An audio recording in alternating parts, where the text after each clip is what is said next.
Alright, so we are going to do a video today on fixing Hannah's back. So she has low back pain, as do a lot of Americans, a lot of people in general. Most low back pain comes from two sources. So for a lot of people, it's an overextension in your back. So a lot of people that have long commutes sit all day at work. Their pelvis is in a constant tilt forward, their hips are flexed.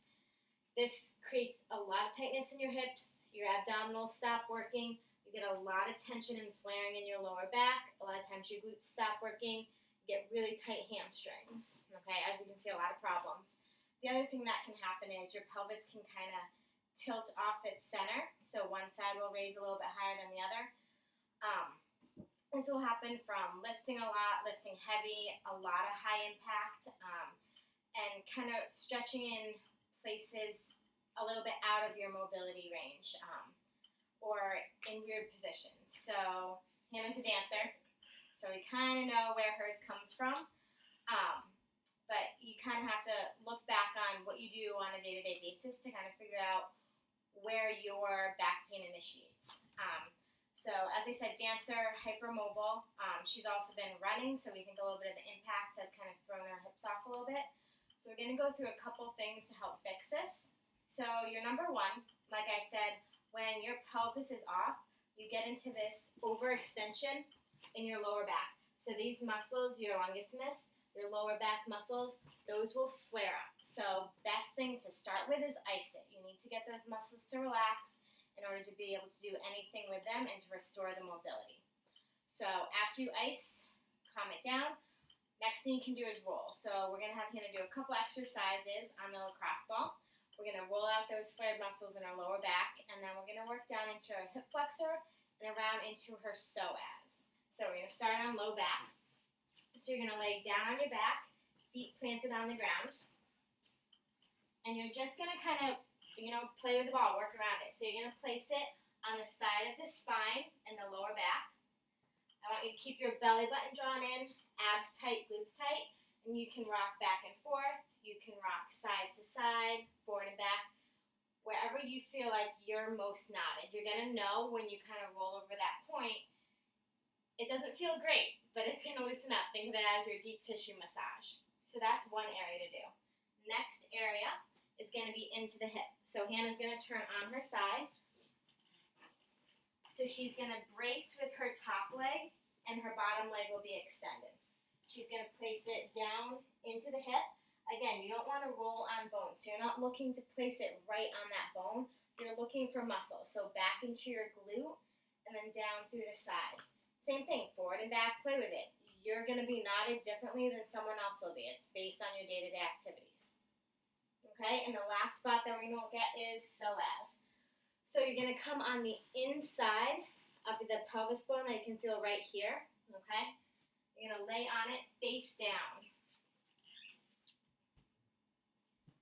a little higher. Okay, so palms down, you're going to bring your head onto your hands. Good. You're going to tighten your abdominals, you're going to breathe out, and you're going to press up just slightly into a slight arch. And then relax back down. Take another deep breath. Press up slightly, let the ball sink in, and lower back down. Okay, so same thing, kind of adjust where you're feeling it. Alright, so after you've rolled out, kind of restored some of that mobility, a couple stretches that we can do. We're going to start with some counter rotation. So Hannah's going to lay on her back.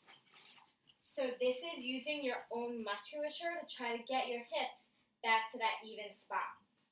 So she's going to bring the belly button to her spine, tighten her abs, lengthen out her back so it's flat on the ground. She's going to pull, so let your knees bend. You're going to pull with one arm and you're going to press with the other. Breathe out, tighten the abdominals, hold for about 5 seconds, and then you're going to switch. Pull with one, press with the other. And you're really just trying to work your pelvis back into that mobile but even spot. Yeah. So that's the first one you can do. Second one you can do is you're going to take a pillow. So feet plant on the ground. You're going to get into that same brace position with your abdominals. So breathe out, pull your belly button to your spine, lower your rib cage down, and you're going to squeeze the pillow as hard as possible, tightening the glutes for about 5 seconds, release. And then again for about 5 seconds, again using the musculature to get your pelvis back to an even spot. All right, and the last one, you can do this if you're on your own with a band, or if you have a partner, you can have them help you. So you're going to do it both legs. You're going to take your partner's leg, all right, or you're going to wrap the band around your foot, attach it somewhere so you have a resistance. You're going to give them a little resistance, all right? So from here, Hannah's going to try to let her hip completely relax. She's going to tighten her glute, and she can even go into a little bit of a bridge and lift your hips off the ground. And all this is doing is help unload some of that tension in her lower back.